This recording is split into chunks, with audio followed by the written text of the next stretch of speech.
You you all visa process नहीं बताऊंगा, but मैं बताऊंगा। ट्रम्प की तरह ना चली आओ तो उनकी बात भी सुन लो। वो कह रहे हैं जब इतना आसान है वीजा लेना तो बाहर एजेंटों को लाखों रुपए क्यों दे रहे हो। मैं आपका दोस्त, आपका होस्ट, अपनी नई वीडियो के साथ वीजा मास्टरमाइंड पर। आज हम बात करने वाले हैं वीजा के बारे में, यूएस के। यूएस का वीजा प्रोसेस सबसे आसान माना जाता है बाकी कंट्री के कंपैरिजन में। यूएस की गाइडलाइंस काफी स्ट्रिक्ट लगती हैं सुनने में, बट उतनी ही आसान है। डॉक्यूमेंटेशन बहुत इजी है, बहुत रिलैक्सेशन मिलता है। आपको वीडियो के साथ सब बताऊंगा कि हम कहाँ पे डॉक्यूमेंट्स में क्या क्या डाल सकते हैं, क्या प्रोसेस रहेगा। चलिए स्टार्ट करते हैं। तो मैंने अपनी पिछली वीडियो में आपके साथ शेयर किया था news about immigration for US. कुछ रूल्स एंड रेगुलेशन को चेंजेस किए गए हैं, जिसके चलते कुछ चीजें टाइट हो गई हैं, कुछ चीजें बहुत रिलैक्सेशन में आ गई हैं। किसी तरह से इकोनॉमी को बढ़ाने की कोशिश की जा रही है through the president of America. और अब हम बात करेंगे यूएस की वीजा प्रोसेस के बारे में। यूएस का वीजा प्रोसेस स्टार्ट करने के लिए, चाहे वो स्टडी वीजा है, चाहे विजिटर वीजा है, चाहे बिजनेस वीजा है, इसको सेपरेट डिफाइन किया गया है क्लासेस के अंडर। जैसे कि हम अगर विजिटर वीजा या बिजनेस वीजा प्लान करते हैं तो हम B1 B2 कैटेगरी में जाते हैं। यही अगर हम स्टूडेंट वीजा प्लान करते हैं तो F1 कैटेगरी में जाते हैं। हर किसी की फीस डिफाइंड है। B1 B2 कैटेगरी की अगर बात करूं तो $185 USD हमारी फीस रहती है, जो कि एक साल के लिए 365 दिन के लिए वैलिड रहती है। प्रोसेस स्टार्ट करने के लिए सबसे पहले हमें क्या एप्लीकेशन फॉर्म भरना होता है, जिसको हम बोलते हैं DS-160 फॉर्म।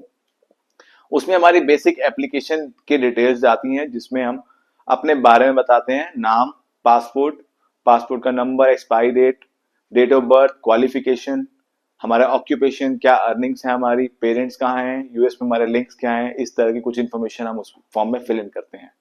वो फिल इन करने के बाद, सबमिशन लेने के बाद एक कंफर्मेशन लेटर हमें डाउनलोड करना होता है, जो कि हमारे को एम्बेसी में इंटरव्यू या बायोमेट्रिक के टाइम पे काम आता है।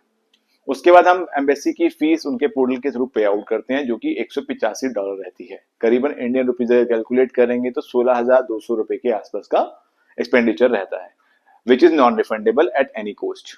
एम्बेसी फीस पे आउट करने के बाद, जहां जिस पोर्टल से हम एम्बेसी फीस पे आउट करते हैं, उसी पोर्टल पे हमें अपने बायोमेट्रिक की डेट और इंटरव्यू की डेट शेड्यूल करना होता है। नॉर्मली हर कंट्रीज का क्या रहता है कि वो एक ही दिन में आपकी फाइल सबमिशन हो जाती है, आपका इंटरव्यू हो जाता है, आपका बायोमेट्रिक हो जाता है। बट यूएस के सिस्टम में ये सब नहीं होता। बायोमेट्रिक के लिए एक अलग से दिन चूज किया जाता है, एक दिन पे आपकी बायोमेट्रिक होगी और नेक्स्ट डे या फिर कुछ दिनों के गैप के बाद आपका एक इंटरव्यू होगा। अगर हम बात करें B1 B2 की, तो कुछ डॉक्यूमेंट्स हैं, जैसे कि टूरिस्ट वीजा अप्लाई करना चाहते हैं तो आपके पास डिफाइंड आइटनरी होनी चाहिए, होटल बुकिंग्स होनी चाहिए। वो आप booking.com या कहीं से भी अप्लाई कर सकते हैं, और किसी एजेंट के थ्रू भी आप पे एट होटल वाली बुकिंग ले सकते हैं। डमी फ्लाइट टिकट्स अवेलेबल होनी चाहिए आपके पास किसी भी तरह का वीजा अप्लाई करने के लिए, जो कि आपको किसी एजेंट के थ्रू ही मिल पाएगी, मिनिमम बेयर कॉस्टिंग पे मिल जाती है। और इसके बाद हमारे पास अपने डॉक्यूमेंटेशन होनी चाहिए, जिसपे हमारा ऑक्यूपेशन प्रूफ, अगर हम सैलरीड हैं तो हमारे पास सैलरीज होनी चाहिए, आईडी प्रूफ होना चाहिए। अगर हम बिजनेस करते हैं तो हमारे पास बिजनेस का प्रूफ होना चाहिए, करंट अकाउंट स्टेटमेंट होनी चाहिए। पर्सनल सेविंग अकाउंट्स में हमारे पास कुछ फंड्स अवेलेबल होने चाहिए, जो कि हम प्रूव कर पाए कि हम वहां जा रहे हैं तो हमारे पास सफिशिएंट बैलेंस है टू सपोर्ट आवर ट्रिप। इस सब के बाद हमारे पास इनकम टैक्स का रिकॉर्ड, फोटोग्राफ, पासपोर्ट, आधार कार्ड, पैन कार्ड, जो हमारे बेसिक डॉक्यूमेंट्स होते हैं वो सब अवेलेबल होने चाहिए। बायोमेट्रिक के दिन पे हमारे को confirmation application, confirmation letter plus आपका अपॉइंटमेंट लेके जाना होता है। इस अपॉइंटमेंट में यहाँ पे ग्लिच है। अगर हम यूएस की वेबसाइट से डायरेक्ट अपॉइंटमेंट लेने का प्लान करते हैं तो वेटिंग पीरियड जो है वो एक साल या उससे अबव मिल सकता है। बट अगर आपको अर्ली अपॉइंटमेंट चाहिए तो please connect with the mastermind, हम आपको हेल्प करेंगे अर्ली अपॉइंटमेंट लेने के लिए। अब हम बात करते हैं F1 स्टूडेंट वीजा के लिए। अगर आप F1 के लिए अप्लाई कर रहे हैं तो प्रोसेस में सबसे पहले हमें कॉलेज में एप्लीकेशन पंच इन करनी होती है। एक ऑफर लेटर मिलेगा जो कि कंडीशनल होता है यूएस में, उसमें कुछ कंडीशंस लगी होंगी।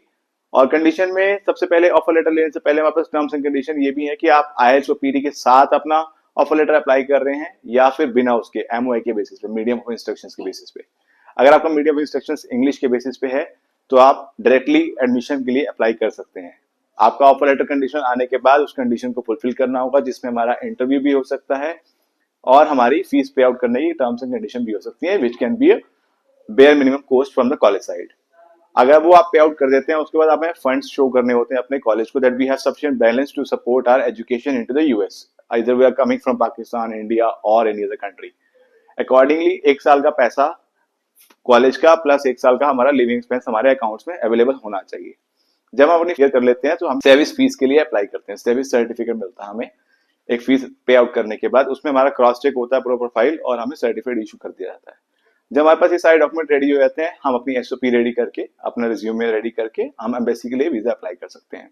सेम प्रोसेस रहेगा, बायोमेट्रिक एक दिन रहेगा, नेक्स्ट डे आपका इंटरव्यू शेड्यूल होगा। और इसमें एक बेनिफिट ये रहता है कि हम फाइल सबमिट करने के बाद, पासपोर्ट सबमिट करने के बाद वेट करते हैं कुछ दिनों का वीजा अप्रूवल मिलेगा या नहीं मिलेगा। बट यूएस में ऐसा नहीं है, यूएस में सेम डे इंटरव्यू के टाइम पे ही आपको बता दिया जाएगा कि आपका वीजा अप्रूव है या नहीं है। इन चांस वो वीजा अप्रूव करते हैं तो वो पासपोर्ट आपका अपने पास रख लेंगे, अदरवाइज वो आपको सॉरी बोलकर आपका पासपोर्ट आपको रिटर्न कर देंगे। किसी भी तरह का कोई भी सपोर्ट चाहिए हो, B1 B2 कैटेगरी, F1 या कोई भी आपकी इंक्वायरी है स्टडी से रिलेटेड या बिजनेस से या विजिटर से, आप वीजा मास्टरमाइंड के नंबर पे कनेक्ट कर सकते हैं। Thank you so very much.